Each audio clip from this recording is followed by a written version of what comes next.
And welcome everyone to the final edition of the year for Krown Gridiron Nation. There is Mike in Toronto, Gord is in Vancouver, and as usual, I am here on Football Island with another edition of the 2-Minute Offense. Furman at Montana, North Vancouver, and former Team Canada junior Keelan White with the game winner for the Grizz in OT. He also led all receivers. 5 receptions, 92 yards, and a TD. He's racking them up in Bozeman to the Kibbe Dome in Idaho. Football's answer to a Quonset hut. You don't have to love it, but you sure do need it, and you love it anyway. Albany explodes for 16 fourth-quarter points, and they take out Idaho at home. O-lineman Nolan Latupe gets the Great Dane win. Amari Notice, a tackle, and 2 quarterback hurries in a losing cause.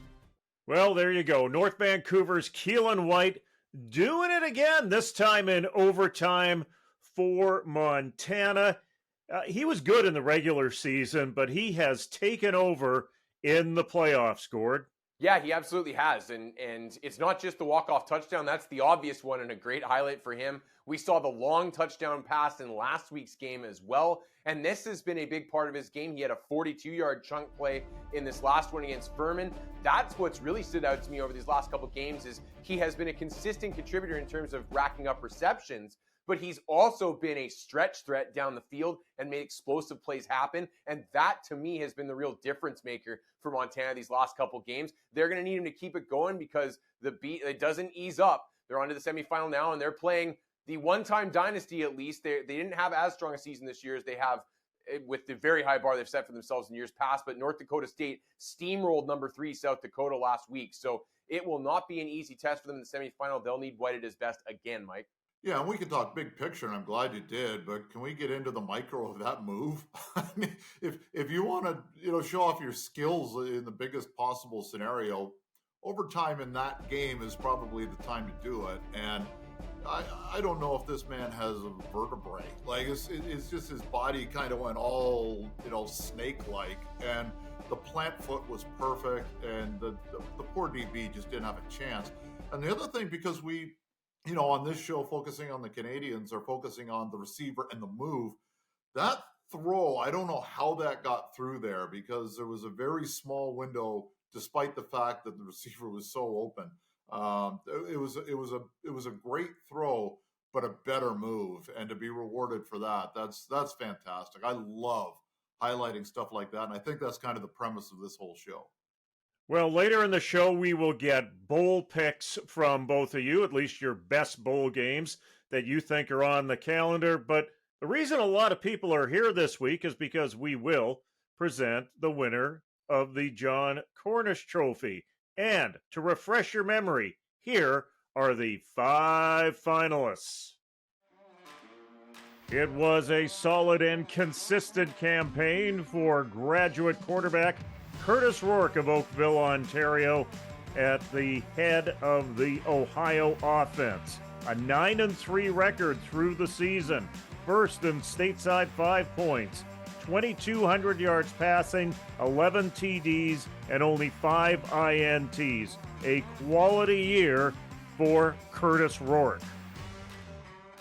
He was the total package. He was the Swiss Army knife in the center of the Memphis defense. Jeffrey Canton-Arcou at linebacker out of Lévis, Quebec. 72 tackles, half of them solos, 1 sack, 2 forced fumbles, a fumble recovery, an INT, and a blocked field goal that was scooped and scored. This kid could do everything.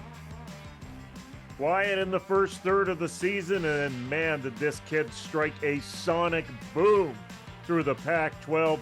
Alec Manor from Stanford, only a 3-9 record with the Cardinal, but man, he was the leader on offense. 62 receptions, over 1,000 yards receiving, and 6 trips to the promised land for the Medicine Hat native. Mississauga, Ontario's Jet Elad at defensive back for UNLV as they made it to the Mountain West Final. Too bad Elad couldn't have joined them.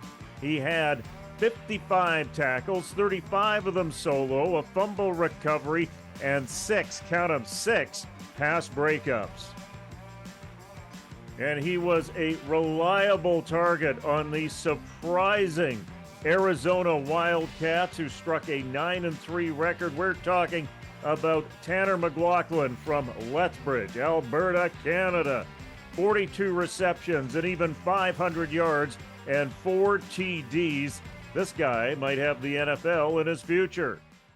Coming up, we will tell you who has won the 2023 version of the Jon Cornish Trophy.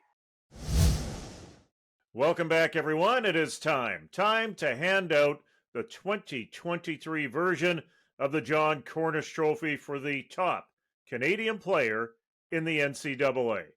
And the winner of the 2023 Jon Cornish Trophy is sophomore receiver from Stanford University, Alec Manor.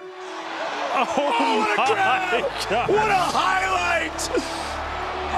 Manor! Mind your manners, what a catch! That'll make your Sports Center top 10. He took it off of Travis Hunter's hat. Holy cow.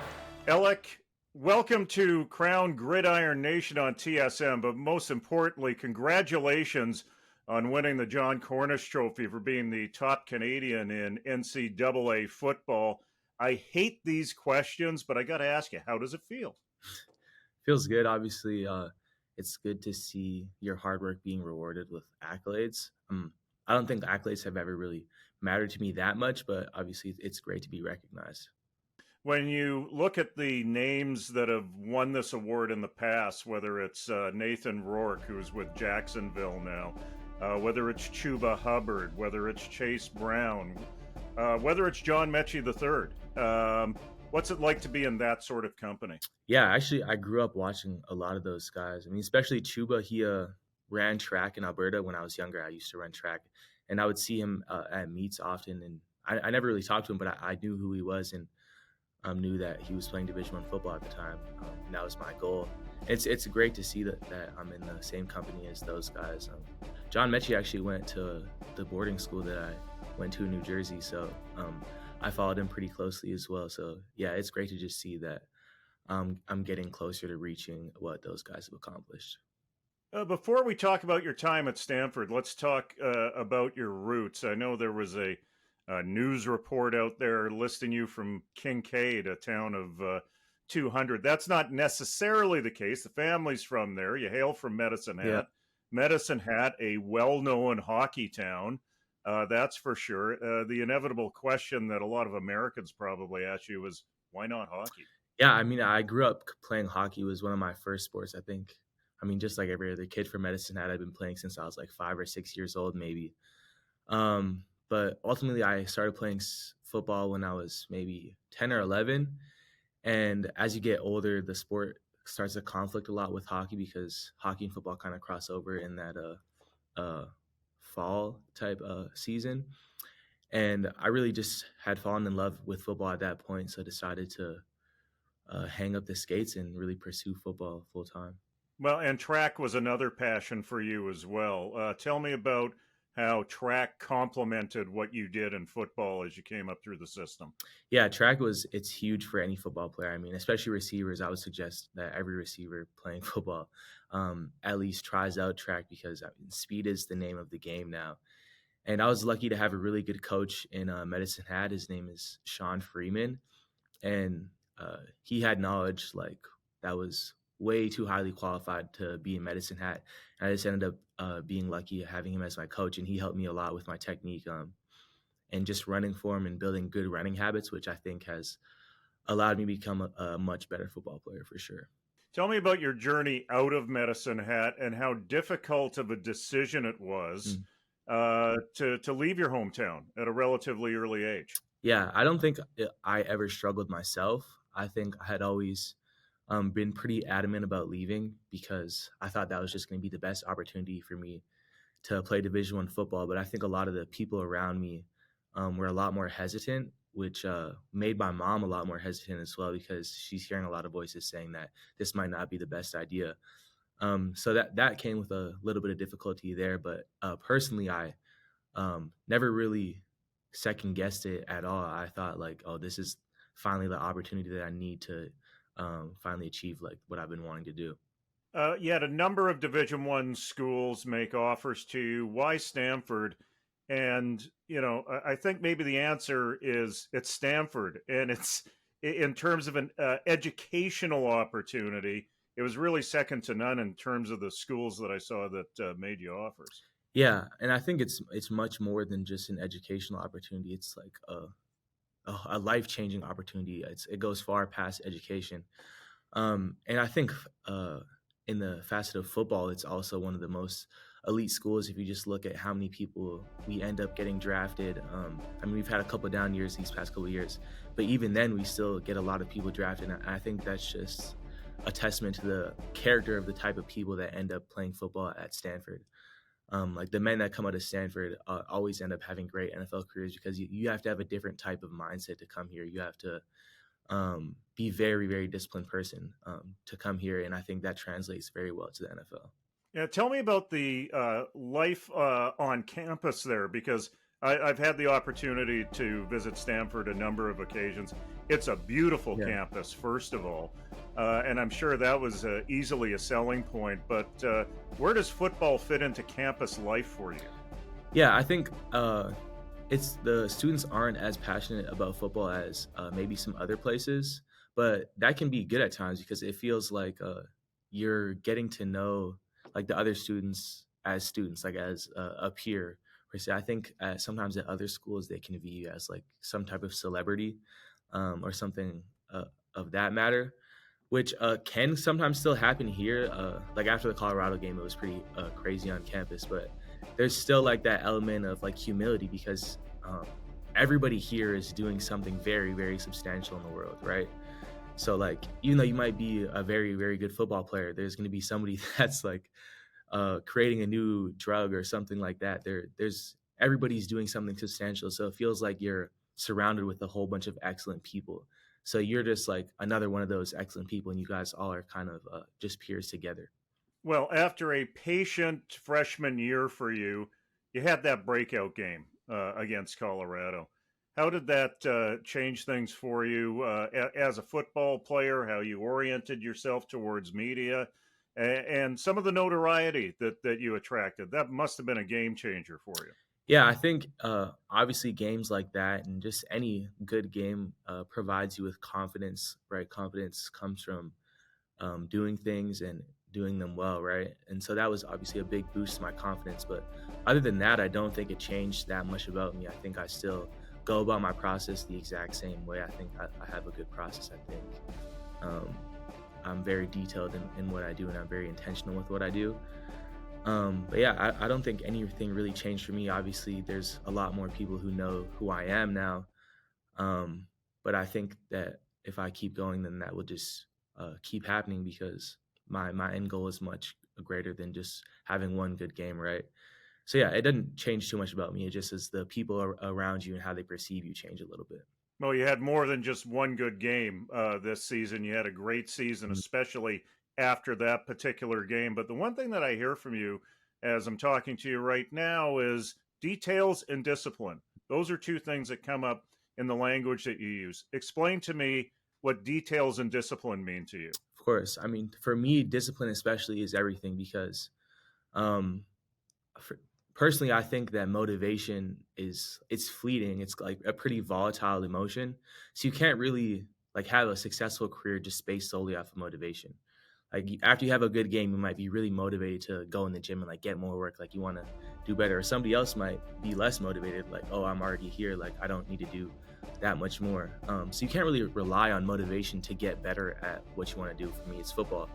And I think that's where discipline comes in. You just have to be a very disciplined person. Like you have your schedule, you wake up in the morning, you do this, you eat this, and then you do this in the afternoon, you eat this.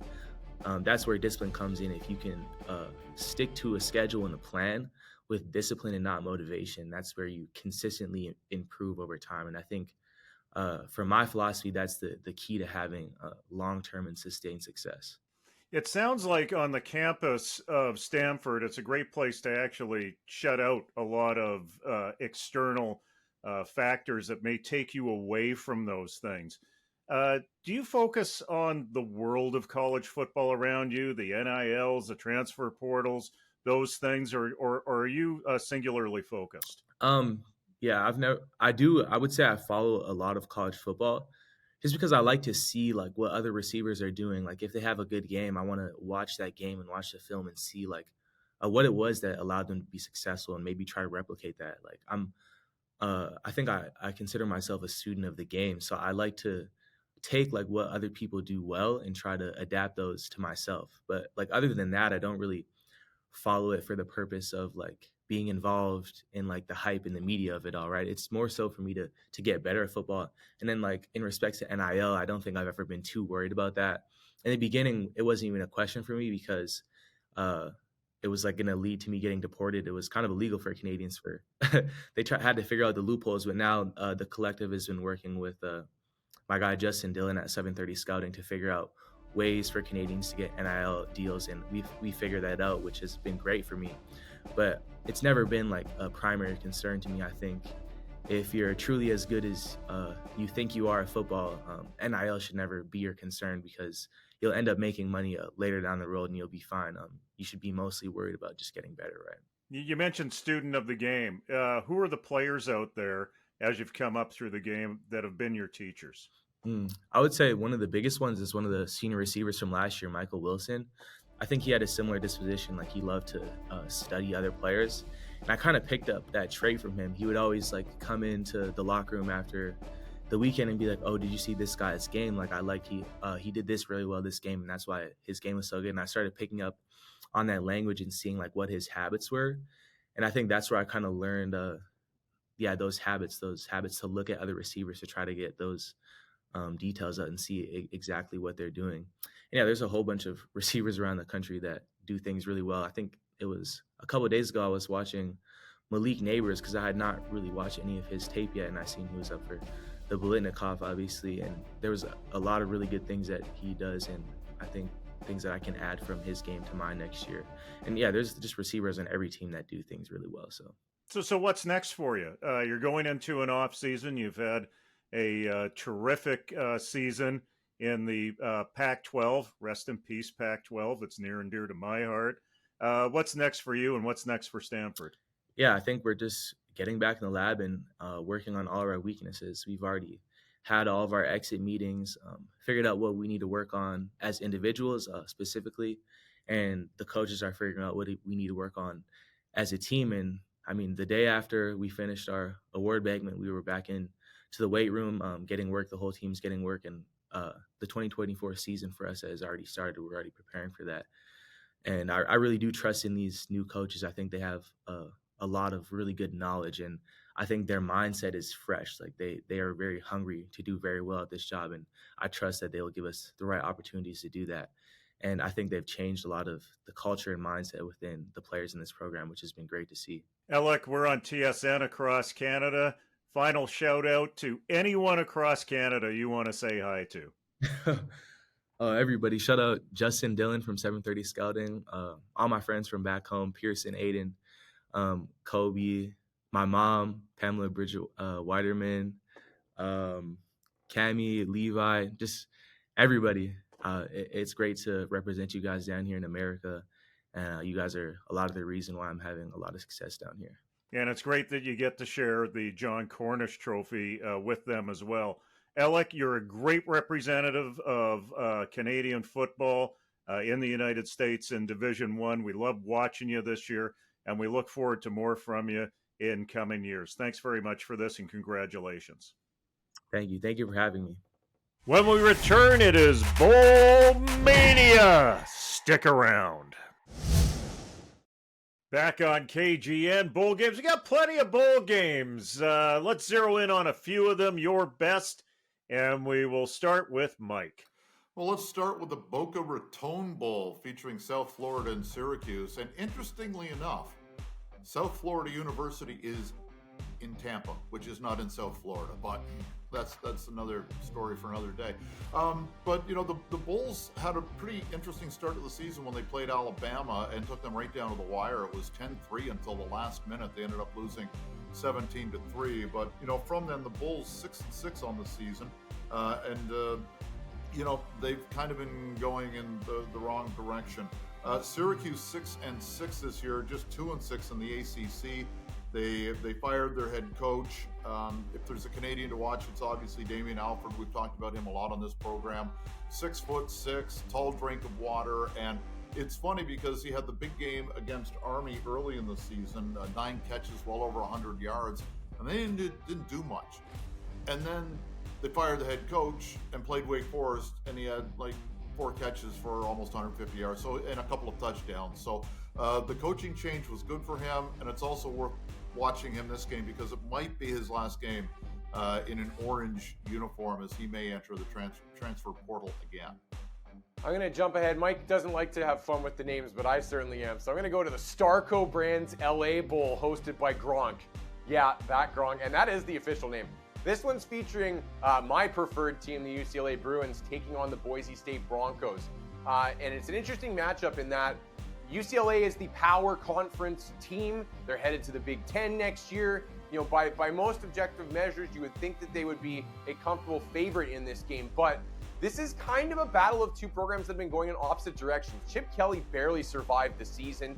UCLA went 7-5, but it was propped up by a pretty weak non-conference schedule. So the fan base has not been pleased with the results, and their last regular season game was an embarrassing 4-score loss to Cal at home. So UCLA is really licking their wounds. They've had prize 5-star freshman Dante Moore hit the transfer portal, as well as a handful of others. So they need to kind of bounce back here, and I like the chances for the Boise State Broncos, who, as we talked about on last week's program, have been going in the opposite direction. They completely turned their season around after firing Coach Andy Avalos. They win the Mountain West Championship. They come in 8-5 overall, which isn't that much of a standout record, but they're in good form right now. Ashton Genty, their running back, went for over 1,200 yards this year. He'll be the guy to watch on the Boise State offense. And from our perspective, it's Ty Benefield, who had a fantastic freshman season, started as a defensive back for most of the season, 37 tackles, 3 sacks, an interception, a fumble recovery. He did a little bit of everything back there for the Broncos. He's definitely a guy to watch for that squad. What will be interesting for them is they also had their quarterback, Taylon Green, announce that he's transferring to Arkansas just this past week. So they'll have to figure out what the quarterback position looks like, but otherwise should be a good one for them. Let's hop over to the Peach Bowl, and it's Ole Miss against Penn State. And both these teams played really well and still kind of flew under the radar because of the other teams in their conference. And both teams 10-2. Ole Miss's losses were to Georgia and Alabama, and Penn State's losses were to Michigan and Ohio State. So you've got a couple of pretty good programs here. And from, again, this shows perspective. The man to watch is Theo Johnson, tight end with Penn State. And, we were kind of wanting more out of him this year, and he still finished second on the Nittany Lions in catches, in yards, and in touchdowns. And this is a big game for him because while most of Canada last Friday was on Ohtani watch, Theo Johnson declared himself eligible for the NFL draft. So he's going to have some eyes on him. This is a really good chance for him to shine, and we'll see if he can take advantage. And he's really thought of highly by most folks. If you, whether or not you like Mel Kiper or not, he's got him in the fifth tight end in the NFL draft this year, and 2 of his colleagues at ESPN, they have him as the number 4 tight end. So this is a big game, not only for the Nittany Lions, but really for Theo Johnson. I'm going to jump next to a game that I'll actually be in the building for, which is the Guaranteed Rate Bowl taking place in Phoenix on December 27th. And this will be the University of Kansas taking on UNLV. And this is an interesting matchup in that these are 2 programs that do not have a very long record of postseason success. Kansas would be looking for their first bowl game win since 2007 or 2008 in this one, whereas UNLV hit theirs dates all the way back to the 1990s, their drought. So this will be 2 very motivated teams looking to make a statement for their school. On the Kansas side, Lance Leipold has done a great job at that program the last couple of years since leaving Buffalo. He's had them in back-to-back bowl games now, which is a huge step forward for a program that hadn't even been in one for almost a decade before that. Their backup quarterback, Jake Bean, will be healthy for this one. Jalen Daniels, their star starter, has been out for most of the season. So Bean's been the guy for the chunk of their season. He'll be leading that offense. And on the UNLV side, it's of course the focus on Jet Elad for us, the Mississauga native, who hopefully will be able to be healthy and on the field for this one after not appearing in the Mountain West Championship game. And Elad was excellent this season, top 5 on the team in tackles from the back end. Didn't force a lot of turnovers. I believe he had just the 1 interception and 1 defended pass officially on the season, but he had a really good season in terms of cleaning up the run when needed, and is a guy that you want to watch, number 9 in red for this one. Let's head over to the Fenway Bowl in Boston, obviously at Fenway Park, and it's SMU versus Boston College, so you get a home team in this, really. And SMU just did that a couple of weeks ago when they went into Tulane and beat the Green Wave, number 22, I think, at the time in the country, and beat them for the conference championship. 11-2 the Mustangs are, and they've won their last 9 games, so they're really on a roll right now. And if you look at Boston College, they started out really well. They're 6-3, but they've lost their last 3 games. And from our perspective, we're going to be checking in on a couple of offensive linemen. Kyle Herger from Toronto, the left guard, and Logan Taylor from Bridgewater, Nova Scotia, is the left tackle. So Gord will love this game. A couple of Hoggies from Canada as the Boston College Eagles play at home about 5 or 10K down the road from Boston College at Fenway Park. Well, you're at Fenway. I'm going to be heading to Yankee Stadium, and it's the Bad Boy Mowers Pinstripe Bowl. Yeah, I said that right.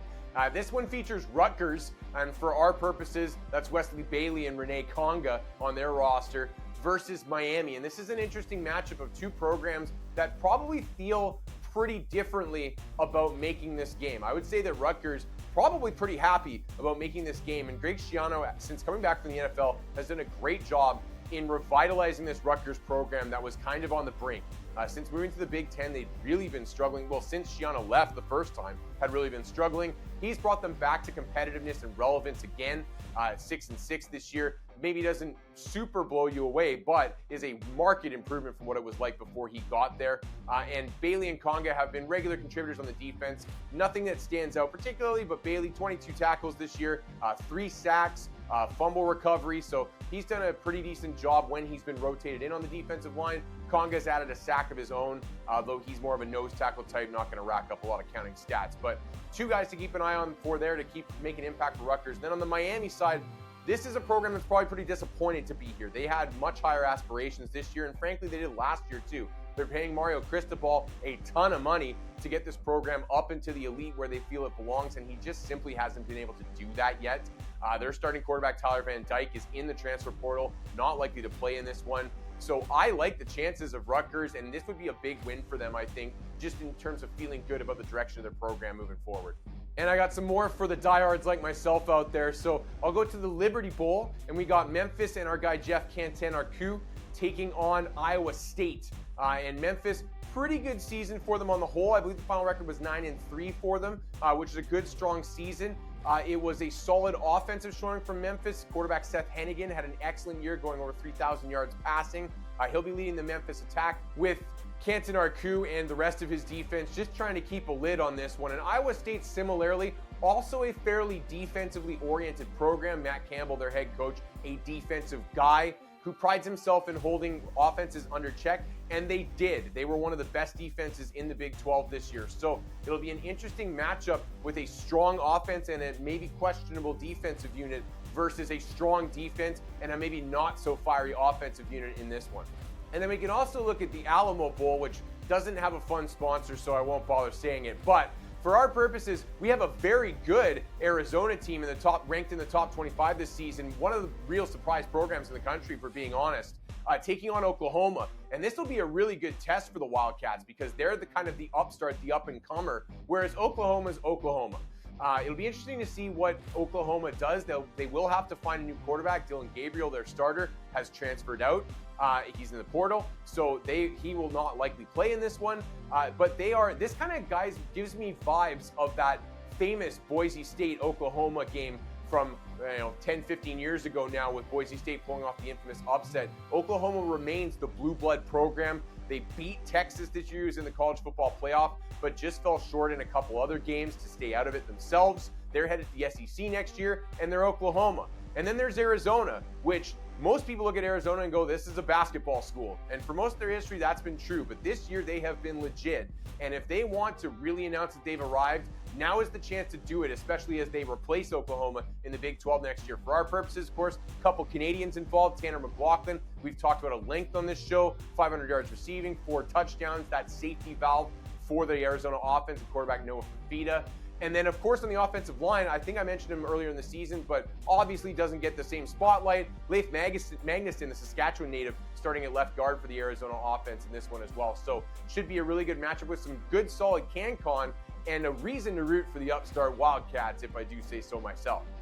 Get into the national semifinals at this stage, and Alabama versus Michigan in what I guess the definitive voice of college football, Keith Jackson, used to call the granddaddy of them all, the Rose Bowl in Pasadena, California. And it's Michigan, who is no stranger to the Rose Bowl, obviously, taking on Alabama. And Michigan undefeated this year, but I didn't like the way their offense looked against a very tough Iowa defense last week. But nonetheless, they got it done. 2 touchdown drives in that game, 1 from 5 yards, 1 from 6 yards. So it wasn't like they had a long way to go, but they're only 2 scores. So we'll see if they can kind of bounce back and get a little more offensive mojo going. But that's not going to be tough, not easy rather, against Alabama. And you know, the Crimson Tide maybe shouldn't have even been in that position because they should have lost the game at Auburn in their second last game. But then went up against Georgia, and I thought just played an exceptional football game. Georgia, probably a better team on paper, but Alabama went in. They went in through the front door. They had the long touchdown drive late in the game to put themselves in a position to win that game.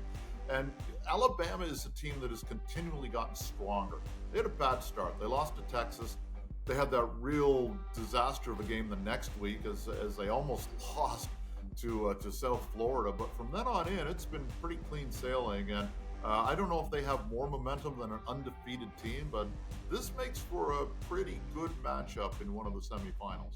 And I'll take the other semifinal. It's the Sugar Bowl, and you've got the Washington Huskies taking on the Texas Longhorns. And I would expect, and everybody seems to be expecting, offensive fireworks in this one, which you may also be able to call the Steve Sarkisian Bowl. Of course, the former Saskatchewan Roughriders quarterback. He's coach at both programs, now the head coach at Texas. And man, the offenses, the talents on offense for both of these teams is off the charts. Michael Penix, Heisman Trophy finalist, throwing to a loaded receiving core, Odunze, Polk, McMillan, you name it. And on the other side, Quinn Ewers firing to Mitchell and Worthy and Sanders. Like I said, the talent is just off the charts. So a lot of people expecting offensive fireworks. It should be a really fun game. The one guy that I think we should be watching just as much as those guys, though, and probably the most fun player in the game for my money, is Texas nose tackle T'Vondre Sweat.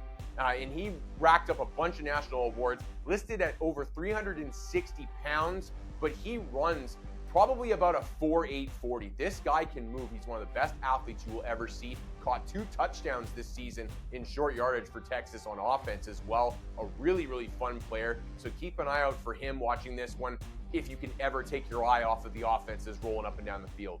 Closing thoughts on our season just around the corner. And welcome back, everyone.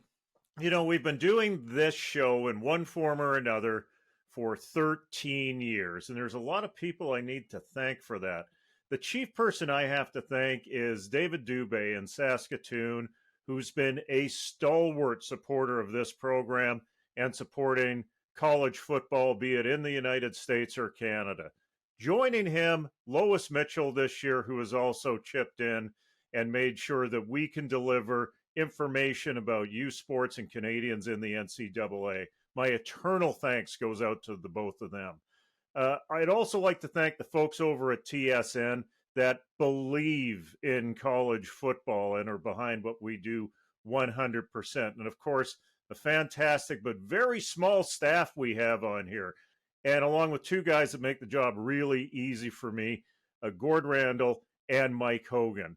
For everyone on Krown Gridiron Nation, this is Jim Mullen saying there's bowl games coming up, so let's get out to the game.